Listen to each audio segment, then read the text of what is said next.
نہ ہوتے تو کچھ بھی انہی کی برکت سے ہے جو کچھ ہے. درود و سلام پڑھتے ہوئے قافلے مدینے جاتے ہیں. کچھ پہلے چلے جاتے ہیں, بعد میں مکہ آتے ہیں. کچھ پہلے حج کرتے ہیں اور بعد میں. آپ کہیں گے فرق کیا ہے؟ جو پہلے مدینہ جاتے ہیں وہ بھی محبت ہے, جو پہلے مکہ جاتے ہیں وہ بھی, دونوں ٹھیک ہے. جو پہلے جاتے ہیں مدینہ ان کو پتا ہے اللہ کی بارگاہ میں جانا ہے, گناہ گار ہیں. وہ پہلے مدینہ جا کر حضور کی بارگاہ میں سفارش کروا لیتے, سلام کہہ کے اپنے آپ کو تیار کر لیتے ہیں, اللہ کی بارگاہ میں جانا ہے حضور سفارش فرما دیں. وہ نبی کا فیضان لے کر آتے ہیں. جو پہلے مکہ جاتے ہیں ان کو پتا ہے کہ جی ہم نے پاک صاف ہونا ہے, مدینے کے قابل بننا ہے. وہ پہلے پاک صاف ہو لیتے ہیں, پھر بارگاہ مصطفیٰ میں جاتے ہیں. یہ محبت والوں کی باتیں. ہمیں مکہ بھی پیارا, ہمیں مدینہ بھی.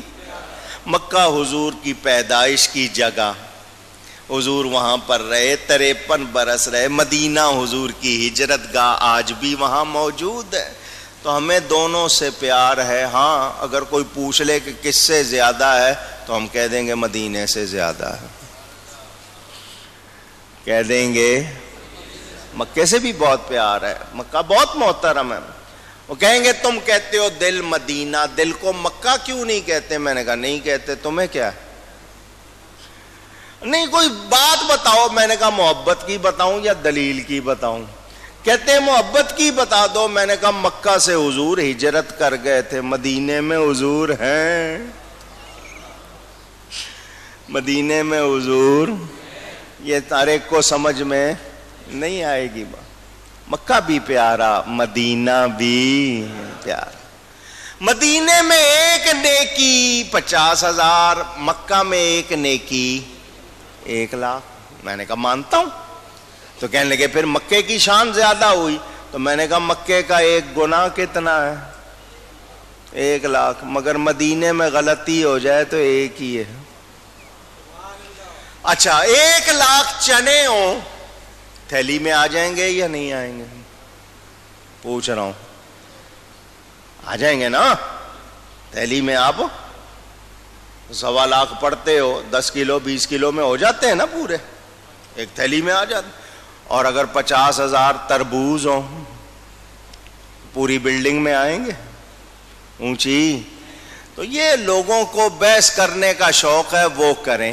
ہمیں مکہ بھی پیارا, ہمیں مدینہ بھی پیارا.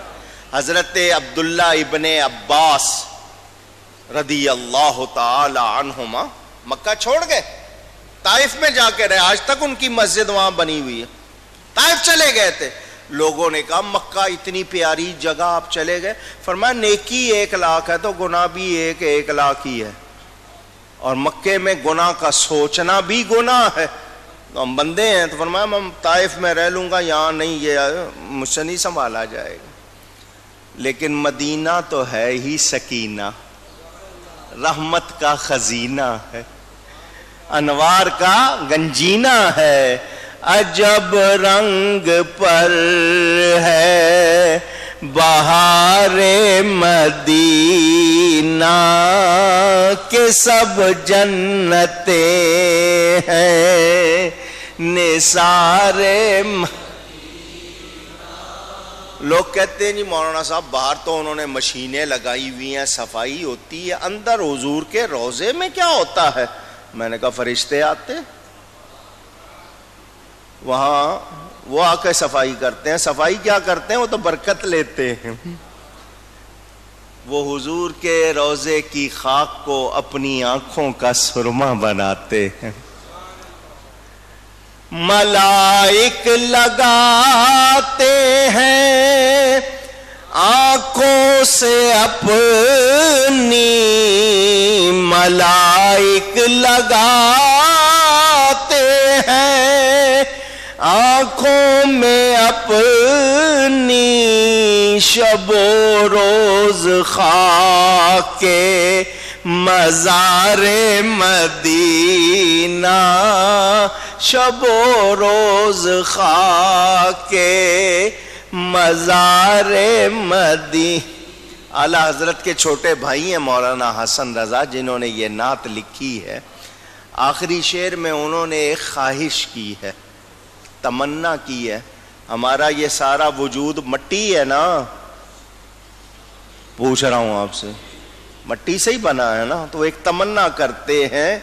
انہوں نے یہ آرزو کی ہے، میری خاک یا رب نہ برباد جائے، میری خاک یا رب نہ برباد جائے، پس مرگ کر دے غبار مدینہ. یا اللہ یہ جو میرا وجود ہے یہ مٹی سے بنا ہے، میری یہ مٹی برباد نہ جائے. مٹی ہے نا، یا اللہ میں جب مر جاؤں تو اس مٹی کو مدینے کی غبار میں شامل کر دے، اس کو وہاں کا غبار بنا دے. ادب والے ہیں، مولانا جامی سے پوچھو، وہ کہتے ہیں حضور آپ مجھے مدینے بلائیں گے، پاؤں سے چل کے نہیں آؤں گا، ایک قدم آنکھوں کا بناؤں گا، ایک سر کا بناؤں گا. ادب والے تھے جنہوں نے مرتبے حاصل کیے. معمولی بات نہیں ہے مدینہ جانا. کعبے میں اللہ رہتا نہیں ہے، مدینے میں حضور خود موجود ہیں. موجود فرمایا جو حج کرے اور میری زیارت نہ کرے وہ ظلم کرتا ہے. کیا کرتا ہے؟ ظلم کرتا ہے. فقط جفا، ظلم کرتا ہے. اور میں رحمت بنا کے بھیجا گیا ہوں، وہ رحمت لینے نہیں آیا. اتنی بڑی سعادت اور حاصل نہیں کر رہا، اور ہمیں خوشخبری سنا دی. فرمایا من زار قبری بعد وفاتی فکأنما زارنی فی حیاتی. جس نے میری وفات کے بعد میری قبر کو دیکھا اس نے میری زندگی میں مجھے دیکھا. تو ہم تو نبی کی زیارت کو جاتے ہیں. لوگ کہتے ہیں مسجد کی نیت کرو، میں نے کہا مسجد کی نہیں، حضور کی کریں گے. کس کی نیت کریں گے؟